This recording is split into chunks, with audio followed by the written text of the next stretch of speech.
कि जो महापुरुषों की, विशेषकर मानवर कांशीराम साहब की जो विचारधारा थी, उसको लेकर के और इस देश के बहुजनों के हित में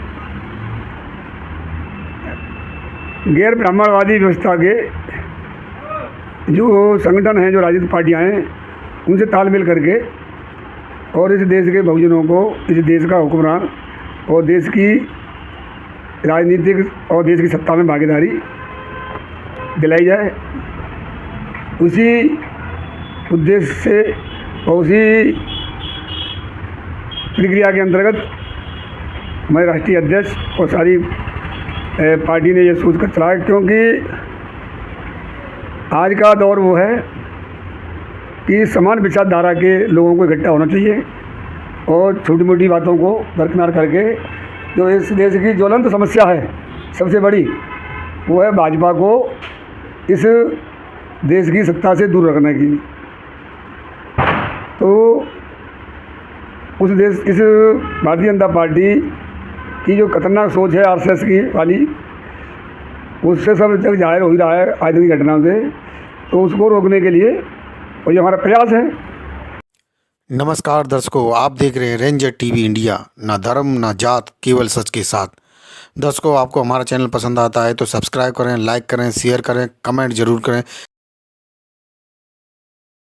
नमस्कार दर्शकों, मैं हूं अमित बॉर्सन और आप देख रहे हैं रेंजर टीवी इंडिया। ना धर्म ना जात, केवल सत्य के साथ। दर्शकों, आज हम उपस्थित हैं जनपद आगरा के आज़ाद समाज पार्टी काशीराम के कार्यालय पर, जहां पर उपस्थित है हमारे साथ प्रदेश संगठन मंत्री श्याम प्रकाश बोधी जी और उनकी टीम।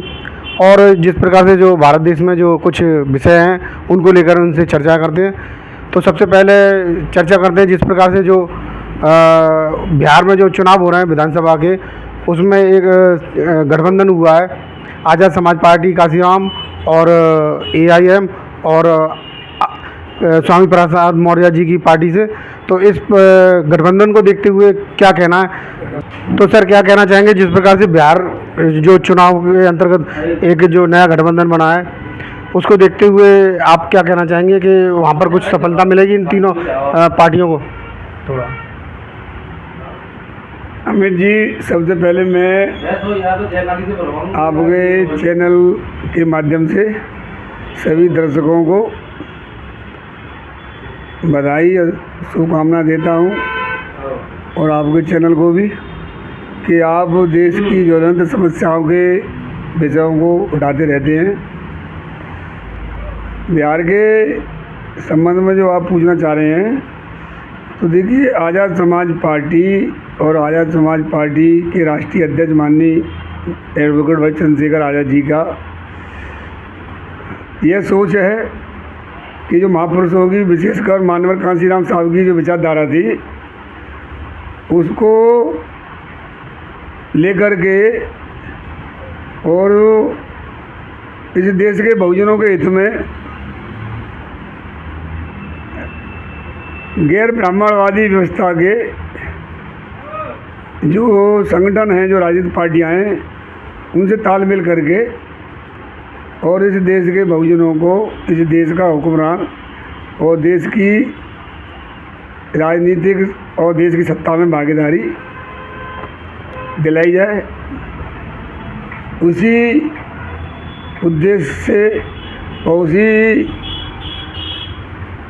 प्रक्रिया के अंतर्गत मैं राष्ट्रीय अध्यक्ष और सारी पार्टी ने ये सोच कर चलाया, क्योंकि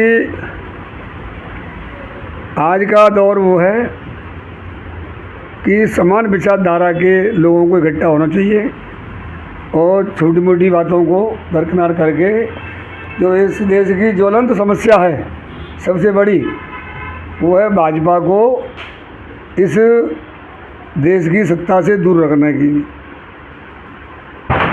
तो इस भारतीय जनता पार्टी की जो खतरनाक सोच है आरएसएस की वाली, उससे सब जग जाहिर हो ही रहा है आज की घटनाओं से। तो उसको रोकने के लिए और ये हमारा प्रयास है। अब प्रयास हमारा ये है कि हम उस गठबंधन जो हमने किया है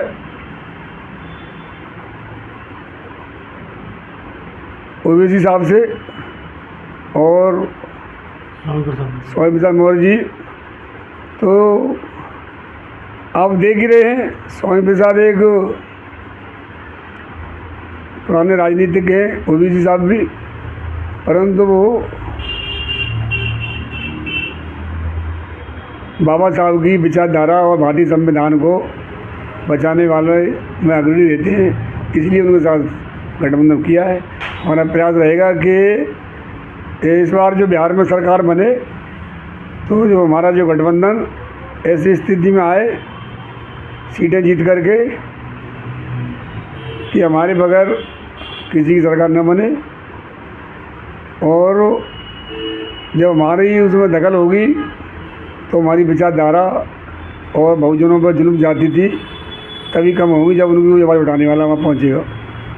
और सर क्या कहना चाहेंगे जो 9 अक्टूबर की एक जो महारैली थी जो बहुजन समाज पार्टी के द्वारा, तो उसमें जो जन सैलाब या पब्लिक का आना हुआ, उसको देखते हुए क्या कहना चाहेंगे कि जो जन सैलाब आया क्या वो वोटों में कन्वर्ट हो सकता है क्या? हमें क्या कहना है, वो आप देख ही रहे हो भाई, वो बहुजन समाज पार्टी की रैली है। 12 साल बाद 15 साल बाद उन्होंने जो रैली की है, तो जो लोग मायूस हो गए थे और जो वोट बहुजन समाज पार्टी का जो खिसक रहा था उसको रोकने का एक प्रयास किया है। क्योंकि आप देख रहे हो लगभग 15 वर्षों से बहुजन समाज पार्टी का जिस तेज़ी से गिराव गिर रहा है, हर चुनाव में वोट परसेंट उनका कम होता जा रहा है, तो उससे मायावती बहन जी को चिंता नहीं है, भाजपा चिंतित हो गई है। भाजपा चिंतित इसलिए हो गई है कि आने वाले 2027 में ये बहुजन समाज का जो 85% का जो वोट है, अगर वो है वोट जिस प्रकार से आज़ाद समाज पार्टी उत्तर प्रदेश में भाई चंद्रशेखर आज़ाद जी के नेतृत्व में उभर रही है और अपने पैर जमा रही है, तो बहुजन समाज पार्टी का स्थान आज़ाद समाज पार्टी लेने जा रही है। इसी से चिंता हुई है भारतीय जनता पार्टी को कि यह वोट जो बसपा का वोट बचा है 8 साढ़े 8%, अगर वो भी चला गया आज़ाद समाज पार्टी की तरफ, तो भारतीय जनता पार्टी की सरकार इस जो है उत्तर प्रदेश में आने वाले 27 में नहीं बन पाएगी। और इसी से वो उनका इशारा हुआ है भारतीय जनता पार्टी का कि भाई बहन जी आप बैठो मत, अपने वोट को रोक रखने के लिए कुछ करो।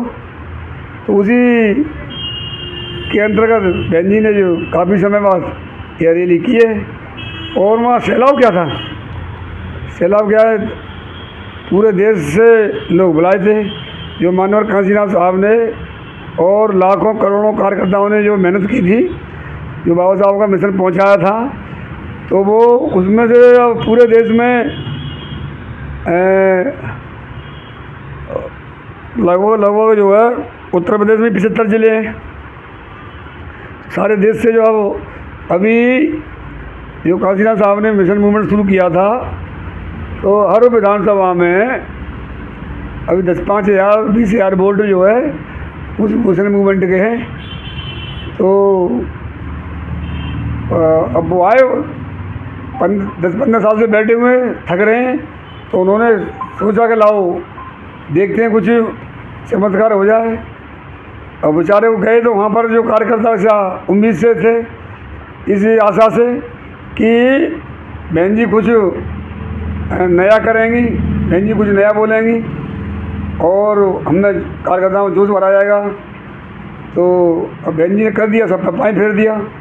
वहाँ पर रैली में भारतीय जनता पार्टी की तारीफ़ कर दी, जिस भारतीय जनता पार्टी से दलित मुस्लिम पिछड़ा अल्पसंख्यक सब उससे पीड़ित हैं, और उसी की तारीफ कर दी। 50 साल पुरानी कांग्रेस की इमरजेंसी, कांग्रेस की सरकार में जो इमरजेंसी लगाई थी उसकी चर्चा की, और परंतु वर्तमान में भारतीय जनता पार्टी के शासनकाल में जो अत्याचार हो रहे हैं, जिस दिन बहन जी की रैली थी उससे 2 दिन पहले ही एक दलित को रायबरेली में पीट के जिंदा पीट के मारा था, उसमें कोई चर्चा नहीं की। देश के सर्वोच्च पद पर बैठे हुए BR गवई साहब, उन पर जो है ब्राह्मणवादियों ने जूता फेंक के मारा, उसमें कुछ नहीं बोली। तीसरा, जो संविधान पर आए दिन हमला कर रहे हैं, और इशारे पर, RSS के इशारे पर भाजपा के लोग, भाजपा के सत्ता पक्ष के लोग जो संविधान पर हमला कर रहे हैं, उनके बारे में कुछ नहीं बोली।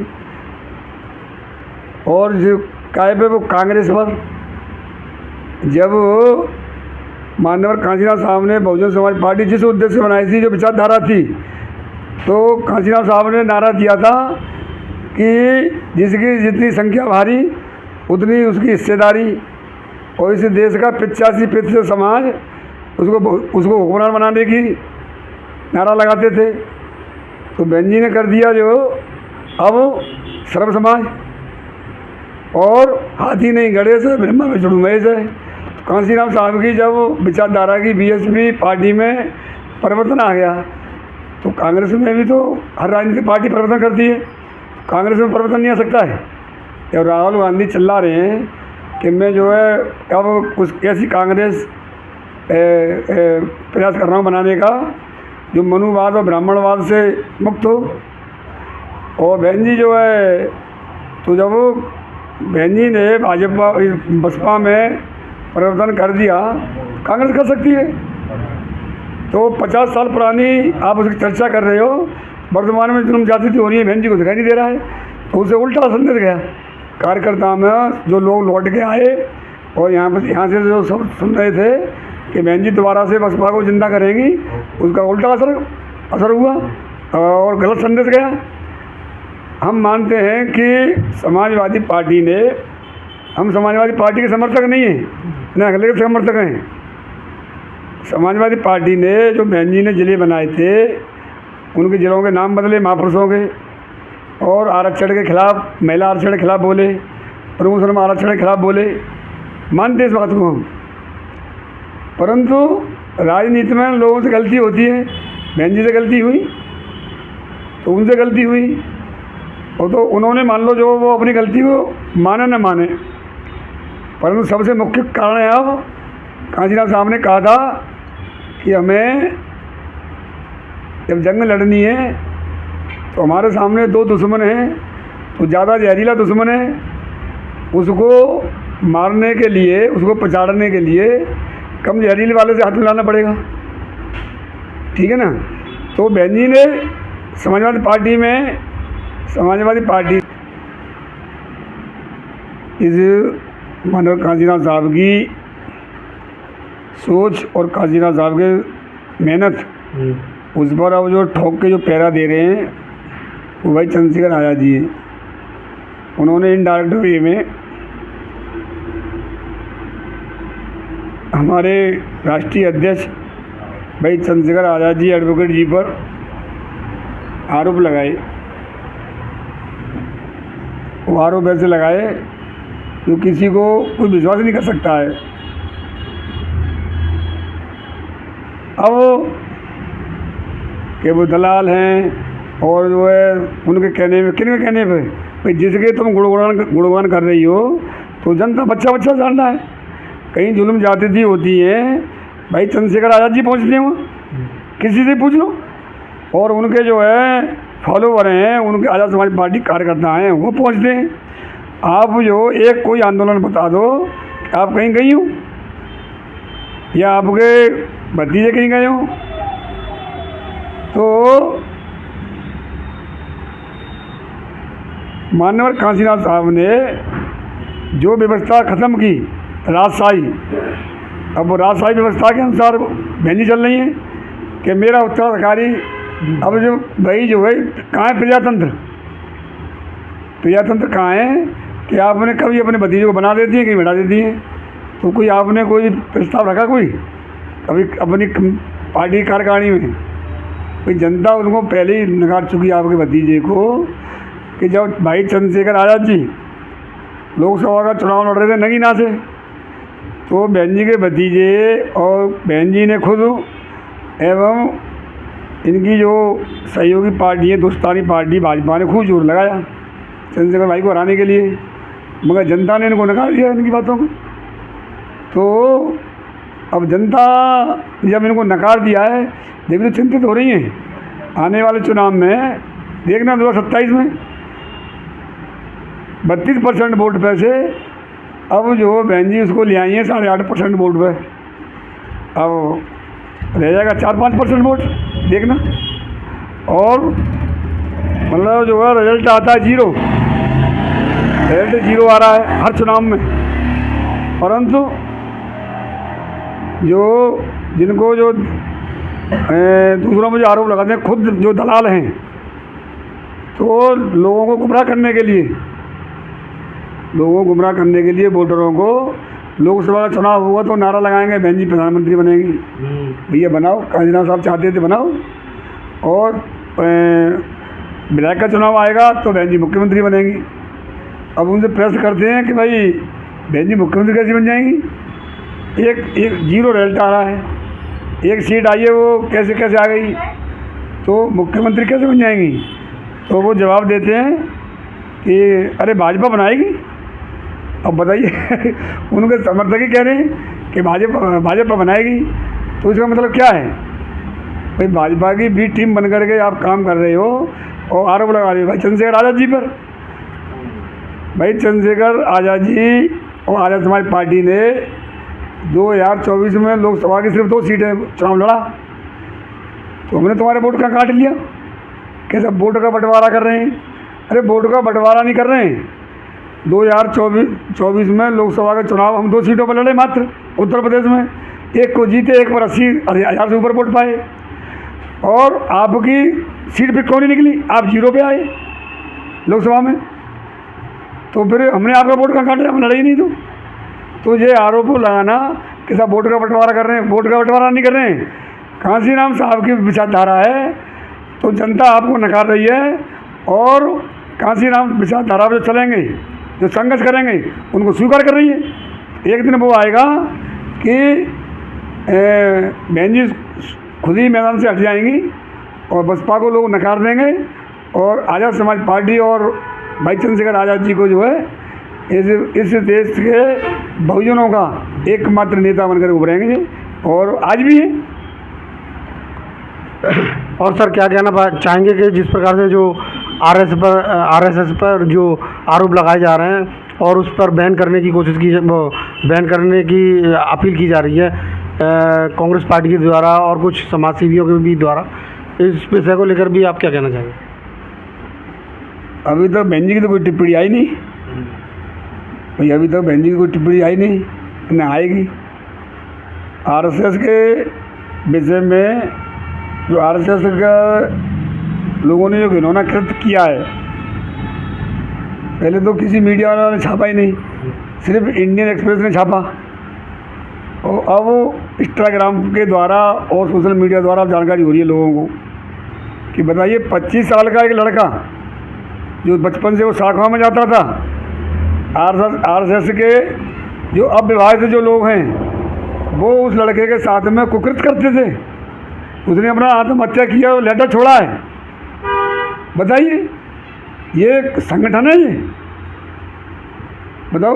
और आज तक अभी तक इस घटना पर आरएसएस का कोई भी जो है शीर्ष नेता ने किसी ने इस पर कुछ बोला नहीं, चुप्पी साधे हुए हैं। अरे इतना ही कह देते कि भाई हम इस पर जो है कमेटी बनाकर इसकी जांच करा रहे हैं। अब आप बताइए कैसा संगठन है ये कि जो संगठन के नाम पर जिसके जो है कार्यकर्ता जो विवाहित होकर के ये दिखाते हैं कि हम जो समर्पण हैं इसके लिए। अब वो छोटे छोटे बच्चे जो माँ बाप भेजते हैं इस विश्वास से कि हमारा बच्चा यहाँ से कुछ अच्छी शिक्षा लेगा, इसी विश्वास से तो भेजते हैं। अब वहाँ पर कैसी शिक्षा मिल रही है वो बच्चे बाद में बताते हैं, उन्हें शिक्षा मिल रही है या उन्हें दिलो दिमाग में जहर घोरा जा रहा है। परंतु ये इतनी शर्मनाक घटना है। बताइए, उसने अपनी आत्महत्या करने समय उस लेटर में छोड़ा है जो, हम तो सुनकर रात भर नींद नहीं आई। मतलब ऐसा हो रहा है जो। और उस संगठन, उस विचारधारा की सरकार इस देश को चला रही है। इस देश का क्या होगा, यह सोच सोच करके जो है दिमाग खराब होता है कि भाई इस देश में जो बुद्धिजीवी हैं, हम तो ये कह रहे हैं कि जो नफरत के खिलाफ और भाईचारे के समर्थक भाजपा आरएसएस वाले जो प्रजातंत्र, लोकतंत्र, संविधान के समर्थक में जो है और समाजवाद के समानतावादी बन जाए, वो उसका गुणगान करें, हम उनके साथ हो जाएंगे। परंतु जिनके जहन में इनकी स्थापना ही मतलब जो है दलितों के, पिछड़ों के लिए जहर उगलने की, उनकी नफरत पैदा रखने की उनकी स्थापना ऐसी हुई है, तो तब कैसे तालमेल बैठ जाएगा। तो बड़ी जो है विचित्र कहानी है। तो इस पर जो है अब मैं तो यही कहूँगा कि भाई ऐसे संगठन पर जो कांग्रेस की सरकार में सिर्फ प्रतिबंध लगा था पटेल साहब के समय पर, सरदार वल्लभ भाई पटेल थे, गृह मंत्री थे, तो जिस समय गांधी जी की हत्या हुई थी उसके बाद इन पर जो प्रतिबंध लगा था। और आरएसएस के लोग हर पार्टियों में, हर में, प्रत्येक में, सिर्फ आज़ाद समाज पार्टी को छोड़ करके बहुजन समाज पार्टी में भी है, समाजवादी पार्टी में भी है, कांग्रेस में भी है, सब में घुसे हुए हैं। जब वो जो है सारी संवैधानिक संस्थाओं पर बैठे हुए हैं आरएसएस की विचारधारा के, तो सब पार्टियों में भी उन्होंने बैठा रखे। तो जनता सब समझ रही है देर है मानव काशीनाथ साहब की विचारधारा को हम भाजपा या आरएसएस के जो है उनके उसमें आधिपत्य में नहीं जाने देंगे, ख़त्म नहीं होने देंगे। बाबा साहब की विचारधारा को काशीनाथ साहब ने आगे बढ़ाया और बाबा साहब ने विचारधारा महापुरुषों जो थे बहुजनों के, छत्रपति साहू जी महाराज, शिवाजी जी, छत्रपति शिवाजी, ज्योतिराव फुले जी, उनकी विचारधारा को बाबा साहब ने आगे बढ़ाया। बाबा साहब की उन विचारधारा को काशीनाथ साहब ने बढ़ाया आगे। अब बहन जी ने सरेंडर कर दिया, समर्पण कर दिया बहन जी ने। उनके बाद जब बहन जी जो है आगे बढ़ा रही थी, पूरा देश उनके साथ था। बार बार बात दोहराने का मुझे वो नहीं है। तो 32% पे से और 8.5% पे आ गए, तो ये समर्पण करना है, कहीं ना कहीं कमी है। अब हमारी अभी काशीनाथ साहब की उन विचारधारा को, महापुरुषों की विचारधारा को जिंदा रखने के लिए, आगे बढ़ाने के लिए भाई चंद्रशेखर आज़ाद जी के नेतृत्व में पूरे देश में मूवमेंट को जो खड़ा किया जा रहा है। और 25 साल जब मानव काशीनाथ साहब को लगी थी, 65-70 से शुरू किया था उन्होंने, और आकर के जो है 2007 में इस पर गवर्नमेंट बना पाए। तो हमें भी समय लगेगा और इस विचारधारा को आगे बढ़ाएंगे। और भाई चंद्रशेखर आज़ाद जी के नेतृत्व में इस देश के बहुजन फिर से जो है प्रदेशों में और इस देश में हुक्मरान बनेंगे और इस देश का शासन अपने हाथ में लेंगे।